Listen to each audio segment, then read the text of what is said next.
आपका क्या कहना है? मेरा नाम अलमदार अब्बास है।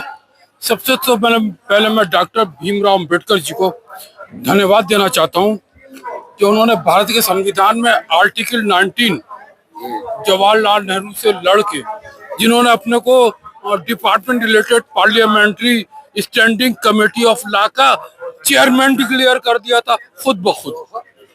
डॉक्टर अंबेडकर को नहीं पता था। और दूसरी बात 9 दिसंबर 1946 को जवाहरलाल नेहरू ने एम्स एंड ऑब्जेक्टिव संविधान सभा में रखे। अंबेडकर जी को बताया भी नहीं था, उसी के आधार पर पूरा संविधान बना। अंबेडकर जी चाहते थे कि इस भारत के संविधान में ऑल लॉज विल जस्टिस और जस्टिस अकॉर्डिंग टू लॉ हो, फंडामेंटल राइट्स में, जो जवाहरलाल नेहरू ने नहीं होने दिया। और वो उन्होंने सोशलिस्ट और सेकुलर जैसे शब्द को संविधान में नहीं आने दिया। किसने? जवाहरलाल नेहरू ने, सरदार पटेल ने, और इसमें जो थे शामिल जो थे मौलाना अबुल कलाम आजाद भी थे। इन्होंने जवाहरलाल नेहरू की हामी लाई। ये बात सही है कि डॉक्टर अंबेडकर विदेश मंत्री, फॉरेन एक्सटर्नल अफेयर मिनिस्टर बनना चाहते थे, जो जवाहरलाल नेहरू किसी भी हालत में ये पद छोड़ना नहीं चाहते थे। आज जो ये धरना हो रहा है, प्रदर्शन हो रहा है, ये डॉक्टर बी.आर. अम्बेडकर की देन है। आर्टिकल 19 में उन्होंने साफ कहा कि हर एक को देश के अंदर अब प्रोटेस्ट करने का, मीटिंग करने का, अपनी बात कहने का और पीस मार्च निकालने का अधिकार होगा। तो अधिकार होगा तो अधिकार वो रहने तो नहीं दिया। जो पीस मार्च निकाल रहे थे उन्हीं निकालने वालों को पीटा गया। यही तो है कि ये भारत के संविधान का जो आर्टिकल 14 है, आर्टिकल 19 है, 51A के तहत एक बात है, डॉक्टर बी.आर. अम्बेडकर जो थे, जितने पहले जितनी इनको उस जमाने में जरूरत थी, आजादी के जमाने में, आज डॉक्टर अम्बेडकर की जरूरत उससे ज्यादा है। तो वो हम उस जरूरत को कैसे पूरा कर सकते हैं? हम उनके अम्बेडकर की जो नीतियां, सिद्धांत और कार्यक्रम है उसको आगे बढ़ाएं। Doctor B R. Ambedkar is a key to a success for current generation, previous generation, current generation as well as future generation also। आज हम जो भारत का संविधान है, क्या मैं प्रधानमंत्री से पूछ सकता हूँ, आपने जो शपथ ली, गूगल पे मौजूद है, मैं इस संविधान के प्रति सच्ची निष्ठा रखूंगा और कोई पक्षपात नहीं करूंगा, लेकिन आपने निर्दोष स्टूडेंट के ऊपर लाठी चार्ज करा दी। मैं दिल्ली पुलिस को बधाई देता हूँ, लाठी वो बहुत अच्छी चलाती है, कमर पे मारती है, पैरों पे मारती है, लेकिन आज 53,950 स्क्वायर किलोमीटर का एरिया जम्मू कश्मीर का पाकिस्तान के पास है। ये जब इतनी अच्छी लाठी चलाते हैं तो बॉर्डर पे जाके कश्मीर की क्यों नहीं चलाते? 36,000 स्क्वायर किलोमीटर का एरिया किसका? जम्मू कश्मीर का। किसके पास है? चाइना के पास है। और डॉक्टर अंबेडकर ने शुरू में कहा था, देखिए ये जो संविधान है ये एकता, शांति, सद्भावना और प्रेम का है, और इसमें जो आप समाजवाद के नाम पर आप जो है डिस्क्रिमिनेशन यानी कि भेदभाव नहीं कर सकते। उन्होंने जवाहरलाल नेहरू से खुद कहा। और यहाँ तक पहुंची थी कि जवाहरलाल नेहरू रहते थे कहाँ? 3 मूर्ति रोड पे, और सरदार पटेल यहीं जंतर मंतर रहते थे। और डॉक्टर अंबेडकर जी को उन्होंने कहाँ रखा? पुराना जो ओल्ड सेक्रेटेरिएट है वहां जगह दी। हाँ, जब अंबेडकर जी नाराज हुए, उन्होंने कहा कि मैं इस संविधान से अपने को हटाता हूँ। तो ये जवाहरलाल नेहरू खुद तो गए नहीं, सरदार पटेल को अंबेडकर जी के घर भी भेजा। आज जरूरत इस बात की है कि आज जो हमारा जो भारत का संविधान है, इसकी हर एक शपथ लेता है राष्ट्रपति, उपराष्ट्रपति, प्रधानमंत्री, governor, chief minister, her member of parliament. जरूरत इस बात की है, इस संविधान की जो पॉलिसी है। और फिर ये कहते हैं कि अंबेडकर, जवाहरलाल नेहरू ने भी कहा कि अंबेडकर फॉरेन पॉलिसी नहीं चाहते थे। आर्टिकल 51 में अंबेडकर ने भारत की जो फॉरेन पॉलिसी का उल्लेख किया है, उसी के आधार पे जवाहरलाल नेहरू चले, और जब इन्होंने अलग रास्ता अपनाया तो देश को नुकसान पहुंचा। कैसे कि जैसे कि कश्मीर हाथ से निकल गया, पाकिस्तान के पास चला गया, और ये जो है इसके पास आ गया, चाइना के पास चला गया।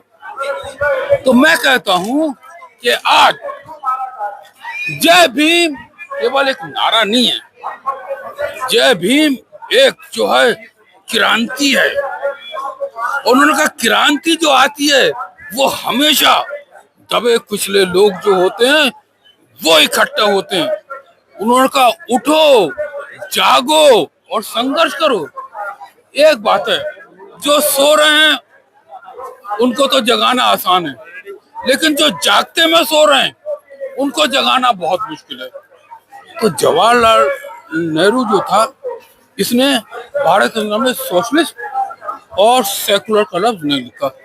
आज जरूरत इस बात की है कि इस संविधान में जो बाबा भीमराव अंबेडकर ने कहा था फंडामेंटल राइट्स में, all laws is justice, justice according to laws, ये फंडामेंटल ड्यूटीज में होना चाहिए। संविधान सभा में भी इस पर चर्चा हुई, और फिर फंडामेंटल ड्यूटीज में save civil liberties and save rule of law होना चाहिए। ये बात किसने कही? ये बात कही केटी शाह ने डॉक्टर अंबेडकर से। ये केटी शाह कौन थे? इन्होंने डॉक्टर राजेंद्र प्रसाद के खिलाफ राष्ट्रपति का चुनाव लड़ा। तो अब हम प्रधानमंत्री से कहते हैं कि आप संसद के अंदर एक नया विधेयक लेके आइए। वो विधेयक ऐसा हो कि फंडामेंटल राइट में all laws is justice and justice according to laws होना चाहिए, और फंडामेंटल ड्यूटीज में आर्टिकल 51A में सेव सिविल लिबर्टीज और सेव रूल ऑफ लॉ होना चाहिए। आज अंबेडकर का नाम भारत की संसद में भी लगे, उनकी तस्वीर तो लगा दी है, बस बैक साइड में लगा दिए। हाँ, और कहते जो फ्रंट पे थी। हाँ, और कहते हैं बस इसको 6 दिसंबर और 14 अप्रैल को इस पे माला डाला करो, बाकी वहां जाने की जरूरत नहीं है। उनके जो संविधान का जो रूपरेखा और दिशा अम्बेडकर ने दी, उस पर चलने की जरूरत नहीं है, केवल अंबेडकर को माला डालने की जरूरत है। और ये केवल अंबेडकर जी को माला इसलिए डालते हैं क्योंकि अंबेडकर के बगैर भारत का संविधान बन नहीं सकता था। चाय बनाने वाले को प्रधानमंत्री बना दिया। देखिए एक बात है, चाय तो उनका एक ड्रामा है। असल बात यह है कि नरेंद्र मोदी जो सोचते हैं वो कहते नहीं, जो कहते हैं वो करते नहीं। मन की बात में जो इन्होंने कहा वो आन के यहाँ जंतर मंतर पे स्टेज पे कह दें। अंबेडकर जी ने साफ कहा था कि अगर आपकी नियत आपकी कितनी अच्छी हो, आपकी नीति कितनी अच्छी हो, अगर आपकी नियत खराब है तो आपकी नीति अच्छी नहीं आप लागू कर सकते। आज जरूरत इस बात की है कि इनकी नीतियां बहुत अच्छी हैं। एजुकेशन पे new policy, new planning, new program, new implementation. विकसित भारत पर ये लंबा प्रधानमंत्री का वो है। विदेश चाहते हैं, ये लंबे भाषण दे के आते हैं, लेकिन वो केवल इनके भाषण होते हैं, जमीन की धरातल पर ये वो नहीं देता। प्रधानमंत्री खुद कहते हैं हवाई बाज लोग जमीन की सच्चाई नहीं जानते। जब हवाई बाज लोग जमीन की सच्चाई नहीं जानते तो आप इतने बड़े हवाई बाज हैं कैसे? आज जो ये प्रोटेस्ट हो रहा है, ये प्रोटेस्ट का जो बड़ा कारण युवा है। वो युवा जिसका पेपर लीक हुआ, जिसको जो है रोजगार नहीं मिला, जिसको स्वास्थ्य सुविधाएं नहीं मिली, जिसको शिक्षा केंद्र नहीं मिले, और एक महंगी शिक्षा इस युवा के ऊपर थोप दी। आप इस पर क्या कहेंगे? देखिए, अम्बेडकर कहते हैं शिक्षा एक समान होना चाहिए, और उन्होंने अमीर और गरीब का भेद मिटाने के लिए संघर्ष किया बहुत जबरदस्त। और उन्होंने आखिरी दम पर, आखिरी वक्त जब वो रहते थे इधर पुरानी दिल्ली, नहीं पुरानी 26 अलीपुर रोड। हाँ 26 अलीपुर रोड पर पुराना जो सेक्रेटेरिएट वहां रहते थे, उन्होंने कहा कि संविधान कितना ही अच्छा हो, अगर इस पर अमल करने वाले गलत इसका इस्तेमाल करेंगे तो ये संविधान अच्छा नहीं है। वो हुआ भारत के संविधान की ये ऑक्सफोर्ड डिक्शनरी और ब्रिटानिया इंसाइक्लोपीडिया और अलग अलग डिक्शनरियों में अलग अलग माने होते हैं। अपने हिसाब से भारत के संविधान के जो आर्टिकल हैं उसका मतलब निकाल सकते हैं। मेरे एक दोस्त है बाहर यू बर्फी सुप्रीम कोर्ट में एडवोकेट, उन्होंने पास किताब कितनी मोटी, चार्जेस एंड डिसचार्जेस। उन्होंने कहा जब हम चार्जेस लगाना होते हैं तो अपने कैसे अपोनेंट को फंसाते हैं वो दिखाते हैं, और जब बचाना होता है तो हम कैसे डिसचार्जेस करते हैं वो बता दिया। उन्होंने दो मामले पर सुप्रीम कोर्ट की रूलिंग दे दी। इसका मतलब ये है कि भारत का जो संविधान है, यह संविधान सामाजिक, आर्थिक और राजनीतिक जो न्याय जो है, सामाजिक न्याय देने के लिए ये भारत का संविधान जो है इसका गलत इस्तेमाल हो रहा है। और इसका सबसे ज्यादा इस्तेमाल जो है खुद जवाहरलाल नेहरू ने किया। उन्होंने सेकुलर और सोशलिज्म लिखा, और उनकी बेटी ने खुद कहा संसद में, जब वो प्रस्ताव लेके आए यहाँ, उन्होंने कहा पापा ने बहुत बड़ी गलती करी। उनको कहना चाहिए था कि भारत के प्रधानमंत्री ने बहुत बड़ी गलती कर दी। पापा वो थे जवाहरलाल नेहरू, लेकिन वो घर पर थे, संसद के अंदर वो भारत के प्रधानमंत्री थे। तो ये जो है, और आज भी कांग्रेस जो है वो अपनी नीतियों से हट चुकी है। कांग्रेस ने समाजवाद कहती है लेकिन समाजवाद चलती नहीं, सेकुलर कहती है सेकुलर चलती नहीं। बाबरी मस्जिद का ताला लगा, कांग्रेस की सरकार, खुला, कांग्रेस की सरकार, शिलान्यास हुई, कांग्रेस की सरकार। 1989 में राजीव गांधी ने खुद अयोध्या से राम मंदिर का तिलक लगा के चुनाव प्रचार किया। अब आप खुद देखिए कि हमें सेकुलर जो हमारा जो क्रीडेंशियल है, यानी democratic fabric of constitution of India is misusing by Union Government of India as well as state and union territories government according to its own needs, अपने जाति फायदे के लिए ये भारत के संविधान का इस्तेमाल कर रहे हैं गलत। भारत के संविधान में यूनियन लिस्ट कितनी है? 97, concurrent list 66, state list 66, concurrent list 47। Ambedkar ने कहा कि इनके लिए एक आपसी सहमति और राजनीतिक समन्वय बनाने की जरूरत है। यह देश जो है बहुत बड़ा देश है। उन्होंने जवाहरलाल नेहरू से कहा कि आप एसी में, जब वो 3 मूर्ति गए थे तो अंबेडकर ने जवाहरलाल नेहरू की इतनी लंबी कोरियो देखा, उन्होंने कहा एसी में बैठ के ये देश नहीं चल सकता, प्रधानमंत्री को जनता से जुड़ना पड़ेगा, गांव देहात से जुड़ना पड़ेगा।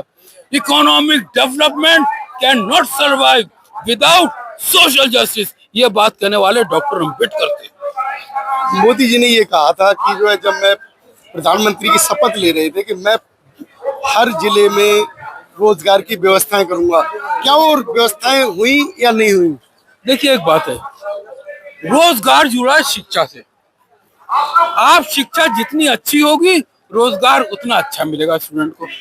देखिए इसमें बताइए, अगर पेपर लीक होता है तो या तो दाल में काला है या काले में दाल है, साफ साफ बता दूंगा आपको। और इसकी मेडिकल जांच होना चाहिए कि ये सचमुच क्या बीमारी है, और मेडिकल चेकअप जब होगा तो ये पता लगेगा अगर इसमें शुगर की बीमारी है तो इसमें दलाली भी है, हेरा फेरी भी है, नोटों का चक्कर भी है, और पेपर जो लीक हुआ इसमें रिश्वतबाजी भी है। तो क्या यही वजह तो नहीं है इसकी वजह से मोदी जी वो इस्तीफा नहीं दे पा रहे?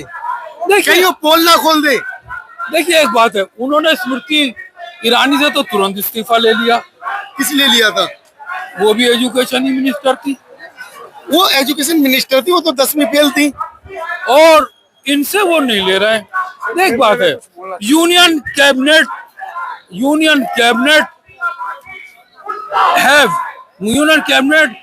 have any power, any matter which is pending for a long or current matter or future matter under the leadership of Prime Minister.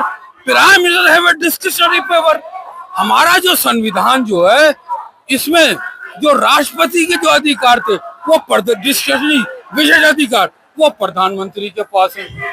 इस संविधान को, और तो बता दूं, जब पूरा संविधान बन गया, आखिर में जवाहरलाल नेहरू प्रेमबिल उद्देशिका, जिसको तमीज लेके कहते हुए लेके आए, इस संविधान में जवाहरलाल नेहरू ने हेरा फेरी करी है।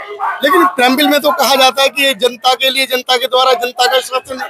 नहीं, वो शपथ ले रहे हैं डेमोक्रेसी, उनका democracy for some people and my family, to some people and my people, for some people and my family. ये जो फैमिली वाद जो चल गया है, यानी बाप की जगह बेटा लेगा, और वो जो चल रहा है, उससे ये हुआ है कि जो परिवारवाद जो चल रहा है, इसकी जड़ काटने की जरूरत है। आज भी इनको कोई प्रधानमंत्री नहीं दिखाई दे रहा है सिवाय राहुल गांधी के। क्यों राहुल गांधी, क्यों उदित राज, क्यों नहीं? Okay sir.